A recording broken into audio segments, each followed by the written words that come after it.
A new year stretches before us, ripe with possibilities. And organizers of the 2019 Game Developers Conference want to take the opportunity to let you know about a promising session from Double Coconut's David Fox that's all about finding success in the hyper-casual game market. In his GDC 2019 Mobile Summit talk, the Flappy Bird that laid the golden egg, success in hyper-casual, Fox will show you how, much like the pop music industry, success in hyper-casual involves an extremely polished nugget of gameplay wrapped in carefully calibrated image, and shared with a worldwide well-established but very hard-to-enter distribution model. Fox, who previously held roles at Telltale Games and Digital Chocolate, aims to pull back the curtain and look at how this all works, and where quality really matters. Hyper-casual games are a fun way to prototype and profit off new mechanics, but they are not for the faint of heart, and certainly are not guaranteed to succeed. However, with the right planning and math, Fox will show you how they are a genuine path to mobile success. For more details on this talk, and many more, check out GDC 2019 session scheduler.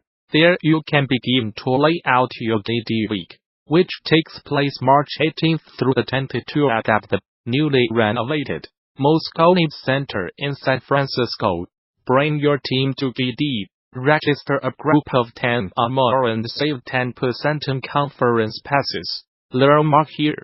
For more details on GDC 2019, visit the show's official website.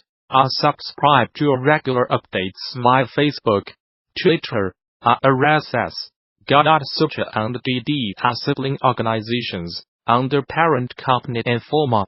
Happy holidays! It's a popular season for mobile games. What with so many people traveling for the holidays, and at next year's Game Developers Conference you will get an inside look at how one of King's latest and greatest was made. As part of the 2019 X-Mobile Summit, King will be presenting a post-mortem look at its latest Candy Crush game, in Expanding the World of Candy Crush, a post-mortem on Candy Crush Friends Saga, featuring principal game designer Jeremy Ken, studio-led narrative design Tracy Dawn, and senior director of visual development Robert McKenzie.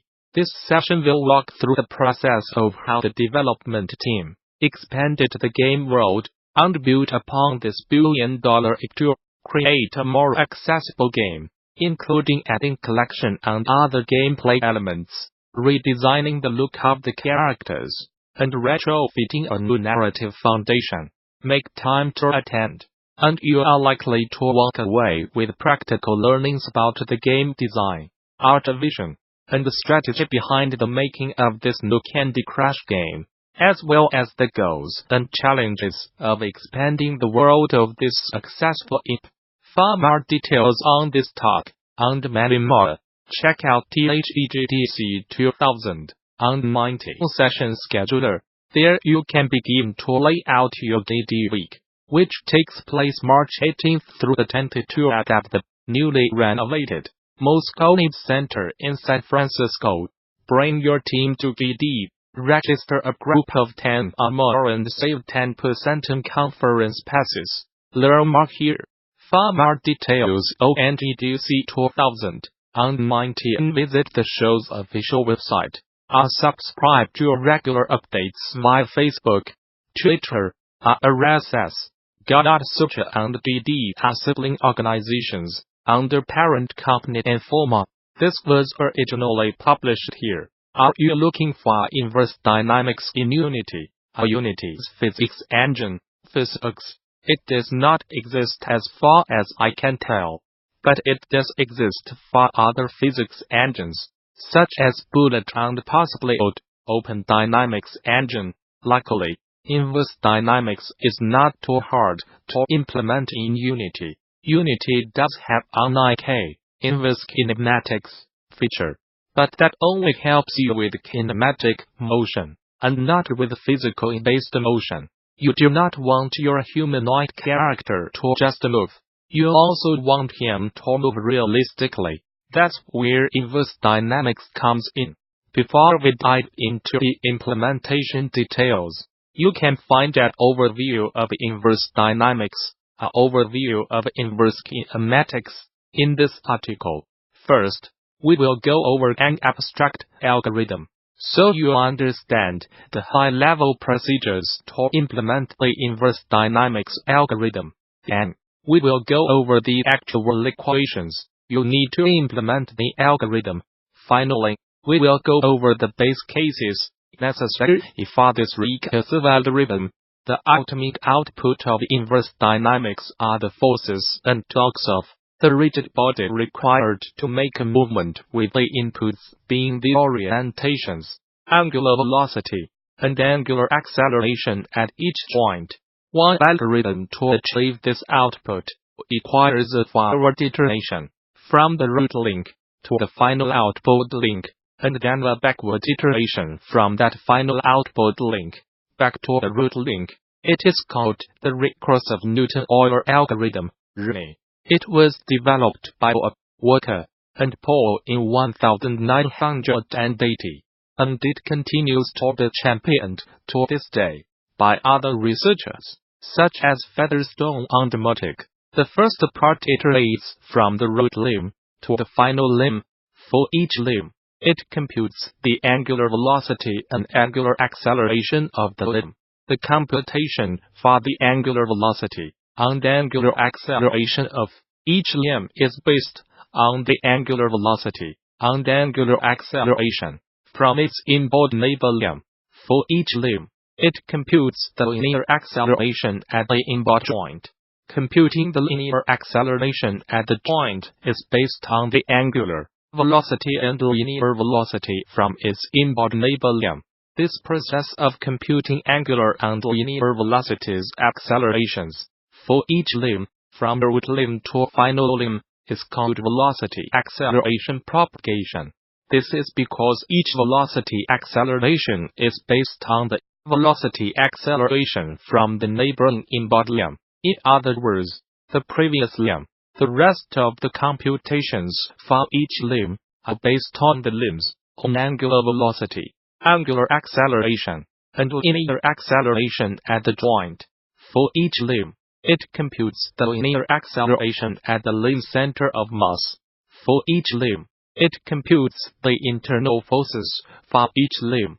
For each limb, it computes the internal torques for each limb. The second part iterates from the final limb to the root limb. For each limb, it computes the joint force based on the joint force from its outboard neighbor limb. For each limb, it computes the joint torque based on the joint torque from its outboard neighbor limb. The second part is much simpler than the first part. As you can see, you might have noticed that each computation in the pseudocode above is abstracted by a function. Luckily, each of those functions is merely a one-liner equation. That said, each one-liner of code is packed with mathematical cross products, derivatives, and notations. We will explain all of the math in the next article, coming soon, if you are interested. But for those that are fine with the plug-and-chug algorithm, this article provides the pseudocode for inverse dynamics with all the required math equations.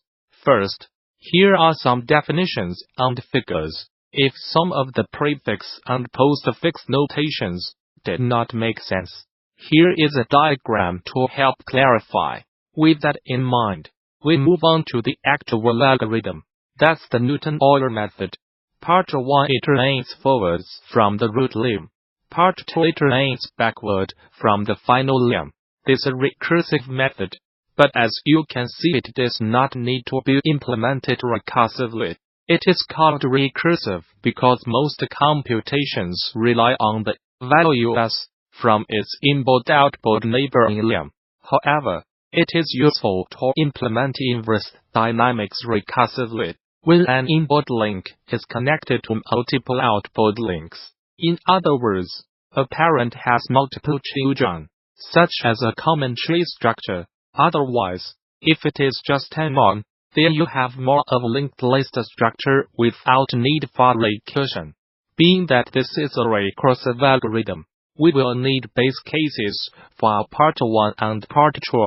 For part 1, note that the root limb does not have an inboard neighboring limb.